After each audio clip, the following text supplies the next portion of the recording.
শীত জেঁকে বসতে শুরু করেছে দেশের বিভিন্ন প্রান্তে। সর্বোত্তরের তেঁতুলিয়ায় আজ তাপমাত্রা 10.5 ডিগ্রি সেলসিয়াস রেকর্ড করা হয়েছে। শীতের আরও খবরাখবর জানাতে নওগাঁ থেকে যুক্ত হচ্ছেন সহকর্মী শফিক ছোটন। যাচ্ছি ছোটনের কাছে। ছোটন, শীত উপভোগ্য নিঃসন্দেহে, কিন্তু এর সাথে কিছু বাড়তি বিড়ম্বনা বা ঝক্কিও আমাদের পোহাতে হয়। প্রকৃতিতে শীতের আমেজ কেমন দেখছেন, এবং একই সাথে কুয়াশার জন্য জনজীবনে বিঘ্ন ঘটছে কিনা? জুবায়ের, ধন্যবাদ আপনাকে।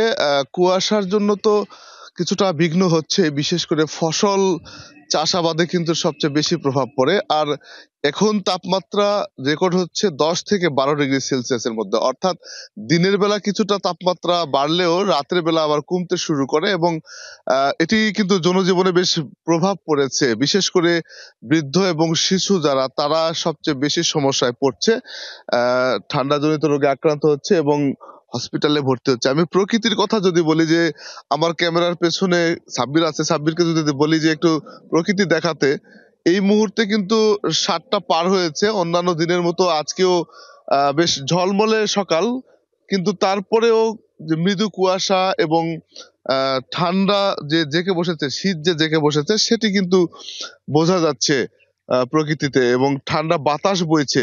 এই যে মৃদু বাতাস, ঠান্ডা বাতাসে কিন্তু বেশ শীতের তীব্রতা বাড়িয়েছে। গত 3 দিন ধরে আমরা দেখছি শীতের তীব্রতা বাড়ছে, এবং সেটি জনজীবনে বেশ প্রভাব পড়ছে। যারা সকালে বের হচ্ছেন ঘর থেকে, তারা প্রস্তুতি নিয়ে বের হতে হচ্ছে, এবং গরম কাপড়, বিশেষ করে ভারী কাপড় গায়ে দিয়ে বের হতে হচ্ছে। এবং একই সাথে যারা গাড়ি যানবাহন চালাচ্ছেন, তাদেরকে কিন্তু আলাদা প্রস্তুতি নিয়ে বের হতে হচ্ছে, অর্থাৎ মোটা জ্যাকেট, হেলমেট সহ, যে মোজা, হাতে পায়ে মোজা এবং ভারী জ্যাকেট পরে আসলে বের হতে হচ্ছে, এমনটি আমরা দেখছি। এই শীতের তীব্রতা বাড়ার কারণে কৃষিতে যে প্রভাব পড়ে জুবায়ের, সেটি হচ্ছে যে নতুন নতুন যে ফসল চাষাবাদ শুরু হয়েছে, সেই চাষাবাদগুলোতে প্রভাব পড়ে। বিশেষ করে কুয়াশার জন্য নতুন বীজতলা এবং আলু, সরিষা, গম, অন্যান্য যে ফসল আছে, সেই ফসলগুলো কিন্তু ক্ষতির মুখে পড়ে। এখনো অবশ্য ক্ষতি কতটা হয়েছে সেটি এখনো চিহ্নিত করা যায়নি বা সেটি বোঝা যায়নি, কিন্তু শীতের তীব্রতা যখন আরো বাড়বে, তখন কিন্তু এটি স্পষ্ট হবে এবং তখন কিন্তু এটি বোঝা যাবে।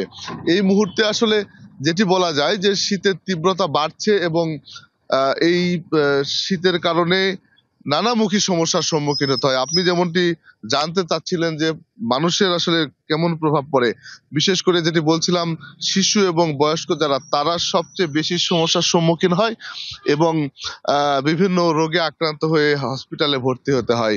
চিকিৎসকরা এই মুহূর্তে যে পরামর্শ দিচ্ছেন, সেটি হচ্ছে যে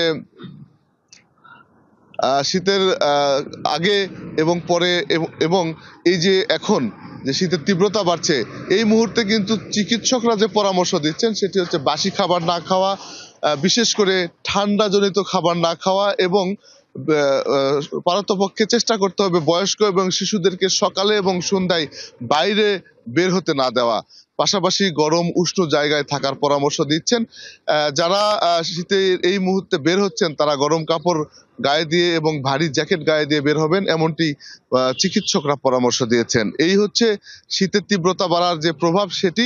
তবে আবহাওয়া অফিস থেকে যেটি বলা হচ্ছে, হয়তোবা আগামী সপ্তাহ নাগাদ এই তীব্রতা আরো বাড়তে পারে এবং কয়েক গুণ বাড়তে পারে, এবং ডিসেম্বর থেকে শুরু করে জানুয়ারি, ফেব্রুয়ারি পর্যন্ত অন্তত 3টি শৈত্যপ্রবাহ বা মৃদু শৈত্যপ্রবাহ দেখা দিতে পারে, এমনটি কিন্তু আবহাওয়া অফিসের পক্ষ থেকেও বলা হচ্ছে। সব মিলিয়ে আসলে উত্তরাঞ্চলে যে শীত জেঁকে বসেছে, সেটি এখন বলা চলে, এবং এই শীতের কারণে নানামুখী প্রভাব পড়ছে, যেটি জনজীবনে প্রভাব পড়ছে, একই সাথে ফসলে প্রভাব পড়ছে, প্রকৃতিতে প্রভাব পড়ছে। এই প্রভাবকে মোকাবেলা করার জন্য বা এখান থেকে সুরক্ষিত থাকবার জন্য চিকিৎসক সহ যারা সংশ্লিষ্ট আছেন, সবাই কিন্তু যথাযথ পরামর্শ দিচ্ছেন, এরকম কিন্তু আমরা দেখছি। জুবায়ের, ছোটন, অসংখ্য ধন্যবাদ।